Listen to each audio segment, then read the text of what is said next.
What? You don't believe that? Oh. Well, then you probably won't believe this either, but I know it's true because my uncle did it.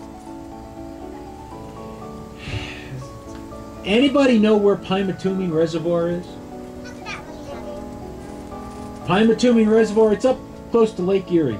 It's kind of a neat place because the ducks walk on the back of the fishes. Yeah, really, the people feed them. And because so many people feed them, the fish congregate to get the bread. The ducks walk across the back of the fish to get the bread. But I had an uncle who liked to go fishing up there. And there was a lake trout up there that was really famous. They called him Old One-Eyed Joe. Now they called him One-Eyed Joe because sometime early in his life he'd lost his left eye. Well, it's okay. He made it around. One-Eyed Joe got to be about 3 foot long. He was a big lake trout. My uncle finally caught him one spring. And as old One-Eyed Joe was laying there in his boat, my uncle realized that he really couldn't eat One-Eyed Joe. He was a legend, but he didn't want to let him go. So he took a barrel of lake water and he put One-Eyed Joe in a barrel of water. And I went up to see my uncle at his cabin there, and there's One-Eyed Joe swimming around in the lake water. And I said, "Ma," I said, "what are you going to do with him?" He said, "Well, I'm going to show him off." I says, "You can't show him off. How are you going to carry the barrel around all the place?" Uncle thought about it a minute, and he says, "Well, you know, I figure I can get him to breathe air." And I said, "There's no reason your sister calls you crazy. Fish don't breathe air, they breathe water. Everybody knows that." My uncle says, "Well, I don't know that for sure, and I don't think he knows that." And I said, "Well, how are you going to do it?" And my uncle thought about it for a minute or two, and he says, "What I'm going to do is I'm going to take a little bit of water out of that barrel. And then tomorrow I'm going to take a little bit of more water out of that barrel. And the next day I'll take a little bit more water out of that barrel. Finally, that barrel's going to be empty, and old One-Eyed Joe, he's just going to be swimming around there in the air, and he'll be able to breathe air because I slowly changed him over to breathing air."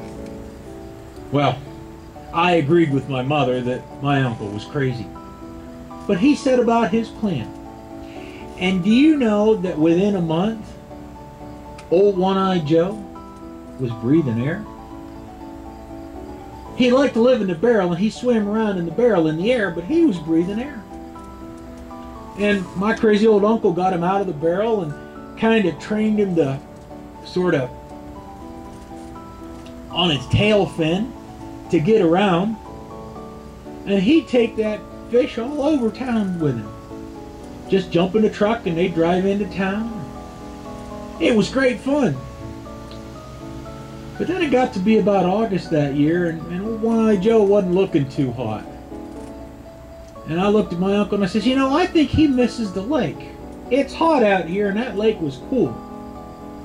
He says, "Well, that's probably right, but I can't just throw him back in. He don't know how to breathe water anymore." I says, "Well, you got him to breathe air. Maybe you get him to breathe water." And my uncle thought about it and thought about it. He says, "Well, how am I going to do that?" And what do you think? How would you get that fish to breathe water again? Take a barrel and slowly add. That's right. That's what I told my uncle too. And he tried it. And you know what? It worked. Within about a month and a half, old One-Eyed Joe was swimming around in a barrel of lake water, just like he'd never been out of it. And my uncle and I took him out the middle of Pymatuming Reservoir, and we dumped him back in.